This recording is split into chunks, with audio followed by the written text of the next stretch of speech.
decade, I was finally coming home to see my parents. Ever since I finished college, I had disappeared and never came back home again. I was not being rude or unfair. I just wanted to find my own path. I wanted to build a life for myself and figure out my place in life before I came back home. Growing up, my parents didn't have a lot. I was the only child, and they did all they could to take care of me and help me through high school. But after I got into college, they didn't have the money to take me all the way, so I decided to take a student loan and work my butt off to pay it back. I was really determined to do whatever it took to become successful and someone they could be proud of.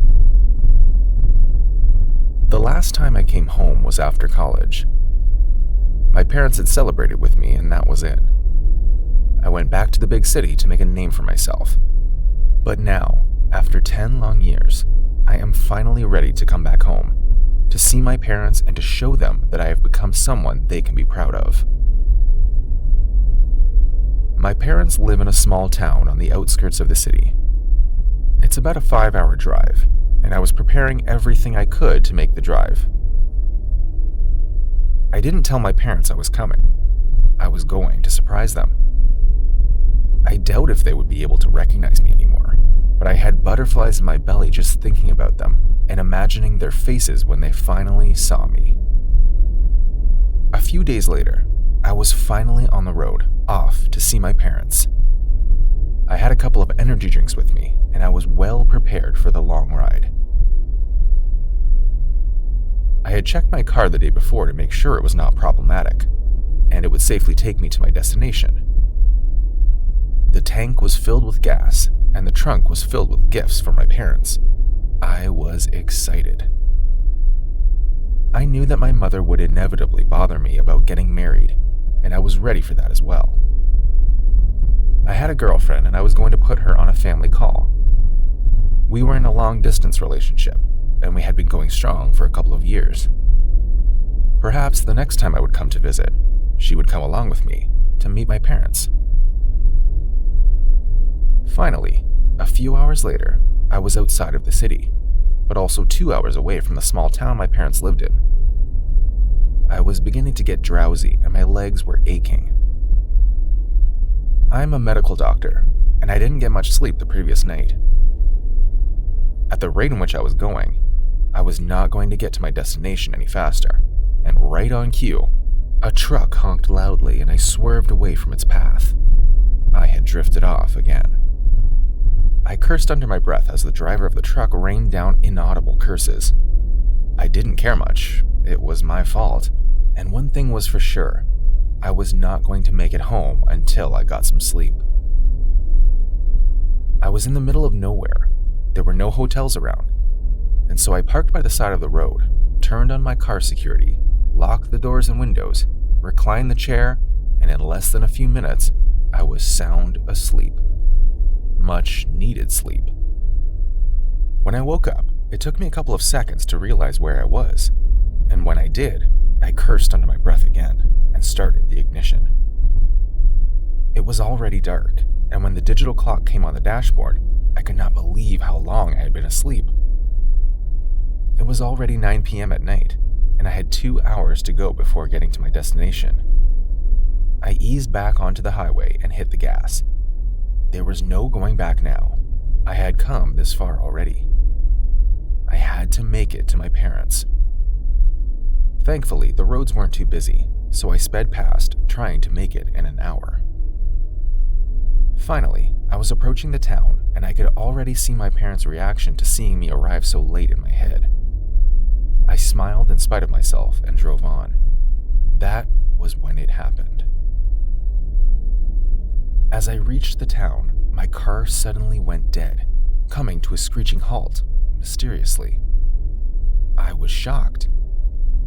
I was sure to check the car before I traveled. Everything was in good condition. It was not gas. I had a full tank, and I had received no warning that I was getting low on gas. I paused and stared at my steering in confusion. Still confused and in a daze, I tried to start the car again, and it didn't budge, almost like the battery had run out. I stepped out of the car and felt the crisp cold outside. I popped the hood, and for the life of me, I couldn't figure out what the problem was.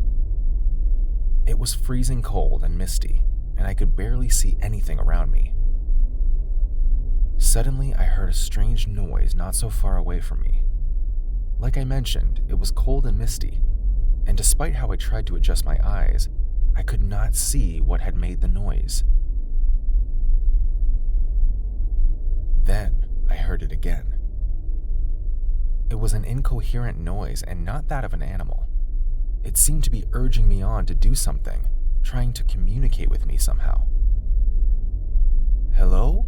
I called out, but heard nothing back. Then suddenly, I saw something that sent shivers down my spine. A pair of yellow eyes stared at me through the mist and fog, and I did not wait to see what would happen next. I ran into my car and picked up my small hand luggage, locked the door, and sprinted away from it. I wanted to put as much distance as possible between me and whatever the hell that was. As I ran, I felt like I was being chased. I could not see anything, but I felt a presence behind me, and it made me all the more terrified.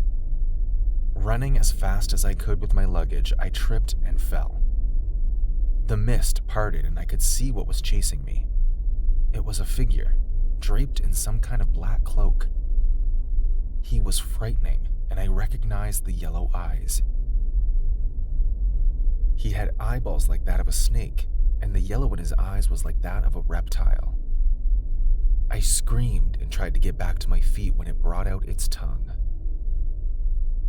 I was sure that whatever this was, it was not human.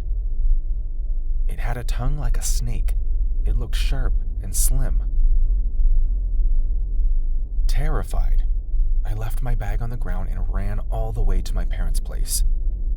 It was a 30-minute walk, and I ran all the way. Well, I made it to my parents and told them what happened. They told me about the story of the moon demons and how they moved around the town during the full moon. I'm a man of science, so I usually don't believe in angels or demons, but I saw it with my own eyes.